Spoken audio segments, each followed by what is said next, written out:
itu berpikir tidak mungkin cerai. Karena saya juga mempunyai pemahaman Tuhan tidak suka perceraian. Saya Kristen Ortodok. Berapa kali salah pun harus kita ampunin. Makanya orang boleh mengatakan saya bodoh segala macam dan pertahankan berapa tahun. Saya katakan ini adalah showcase the whole family. Orang suka tanya sama saya, kok kamu bisa hari ini 100% kasih karunia Tuhan? Kalau ikutin emosi saya, mungkin saya masuk penjara karena nembak kepala orang. Rekaman semua di mall, di mana Anda jemput semua, saya dapat filmnya. Persoalannya, Anda kan mau keluarga kamu utuh. Nah, saya punya pemahaman as a showcase. Karena itu saya harus merendahkan diri saya untuk sampaikan. Tuhan juga tidak menjadikan manusia itu seperti robot, teman. Karena Tuhan ingin kita itu ada willing untuk choose. Kita ini boleh pilih. Pilih kita mau jadi apa, gitu loh. Lalu saya sampaikan, kamu juga punya anak, mau anak kedua. Mau anak kedua, mumpung istrimu belum tahu, boleh nggak kita sama-sama kembali? Lalu dia dengan sombong menjawab, bukan urusan saya itu, urusan domestik saudara, bapak. Dia bilang, urus sendiri. Wah, di situ Niko udah mau mukul itu. Saya harus tahan. Saya pun, makanya saya katakan itu karena kasih karunia Tuhan. Harga diri saya diinjak-injak. Sebagai laki-laki, sebagai gubernur, dan saya berkuasa, dan saya lebih kuat posisinya. Dan dia salah gitu kan. Tapi kan saya tidak mau mempermalukan istri saya waktu itu. Ini kan tetap mamanya anak-anak.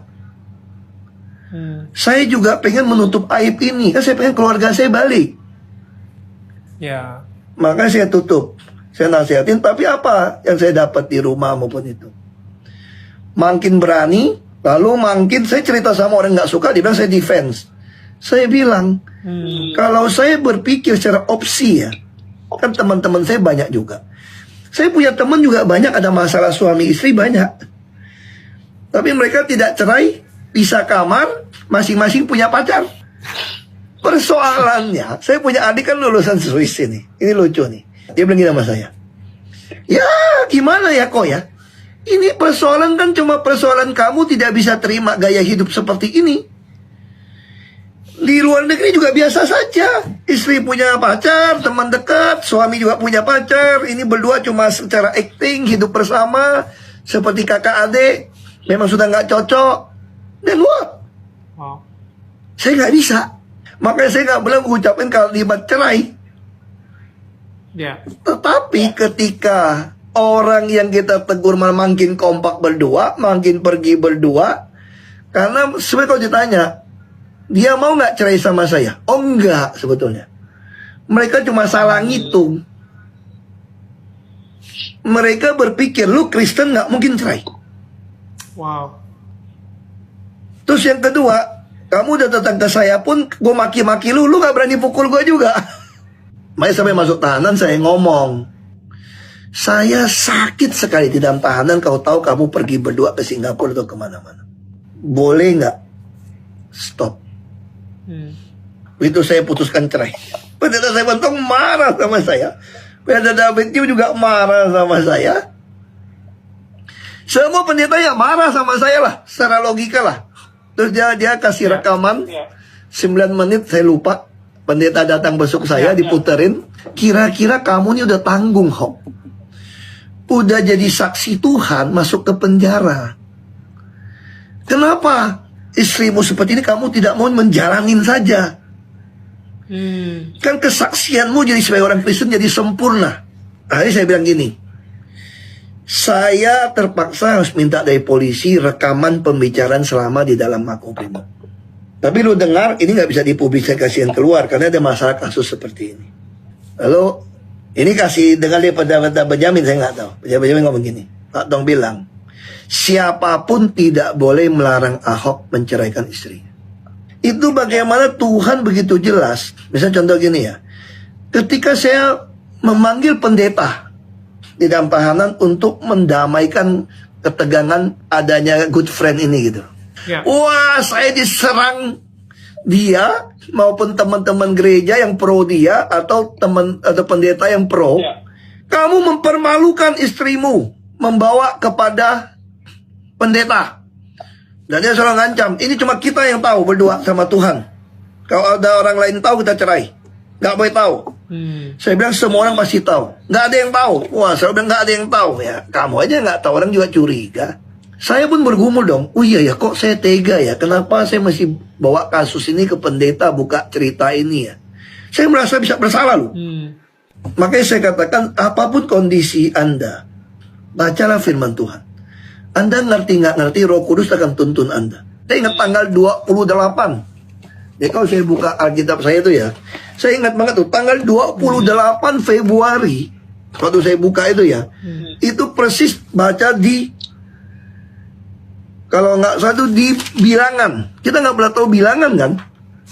Ya pasti nggak pernah pikir bilangan. Bilangan kan ngomongin aturan-aturan kan? Yuk kalau buka itu 28 Februari, itu di bilangan numbers kan? Numbers 5, di bilangan 5, itu tuh protecting marital faithfulness. Kalau di bahasa Indonesia versi ini. Jadi begitu saya baca di situ, saya kaget. Terus bilangnya begitu nggak? Ini adalah firman Tuhan. Bukan Musa loh. Tuhan berfirman kepada Musa. Dia bilang, kalau ada seorang laki-laki curiga istrinya ada selingkuh, walaupun nggak terbukti, nggak teruji, dia harus bawa itu kepada seorang imam. Betul. Saya sampai protes Tuhan. Kalau nggak terbukti perempuan itu salah, maka yang bersalah tetap perempuan itu, bukan laki-laki. Wah, saya pikir nggak terima ini Tuhan. Nggak fair ya. Kan bisa saja laki-lakinya paranoid. Dan ketika saya merenungkan ayat itu, Tuhan bawa saya mengingat Amsal 31. Ayat 10. Istri yang cakep itu apa? Yang hati suaminya percaya kepada dia. Nah, kalau seorang istri yang baik, tidak ada apa-apa pun ketika suami membuat suamimu tidak suka. Kamu nggak pergi sama dia, apa sih ruginya? Masa kamu demi sahabatmu itu mau memilih cerai sebuah keluarga? Betul. Nah, itu saya sudah mulai memahami itu. Berarti saya nggak salah. Lalu ayat apa yang membuat saya? Orang Kristen nggak boleh cerai dong. Kan saya nggak dapat iluminasi Matius 5:32. Saya dapat di 1 Korintus ayat 7. Pasal 7 ayat 12 sampai 15. Jika ada seorang perempuan yang tidak beriman mau tinggal bersama kamu, kamu nggak boleh ceraikan dia. Karena anak-anakmu akan disebut anak-anak cemar. Justru anak kamu menguduskan dia dan anak-anakmu. Sama juga untuk suami. Tapi yang tidak beriman, jika kamu memaksa cerai daripada kamu, lepaskan dia. Karena kamu dipanggil untuk hidup dalam damai sejahtera Allah. Apakah saya langsung cerai juga? Nggak berani juga saya. Tetap nggak berani cerai. Karena kalau saya cerai kan secara politik segala macam hancur lah. Ini hancur semua nih. Akhirnya kenapa saya putuskan masukkan ke pengadilan segala macam? Dia hanya kasih saya 2 opsi. Cerai atau terima dia punya teman khusus. Saya katakan ini melanggar pasal yang lebih tinggi di atasnya. Betul. Makanya bagi saya harus cerai. Dengan segala resiko disalahpahamin orang. Ya. Dengan segala resiko dianggap tidak jadi saksi Kristus. Ya. Tidak mungkin di dalam sebuah keluarga. Saya katakan istri itu harus ikut suami secara rohani. Karena istri adalah penolong. Maka saya putuskan minta pertobatan, minta tanda, dia tidak mau. Nah, sama sayang di terakhir cerita beda. Begitu masukin cerai, dia bilang mau balik. Ketika kamu itu jadi iluminasi. Saya tulis di buku itu, saya tulis semua nih. Bagaimana per hari itu firman Tuhan berbicara. Ketika Esau minta kembali dengan nangis air mata pun sudah tidak bisa lagi.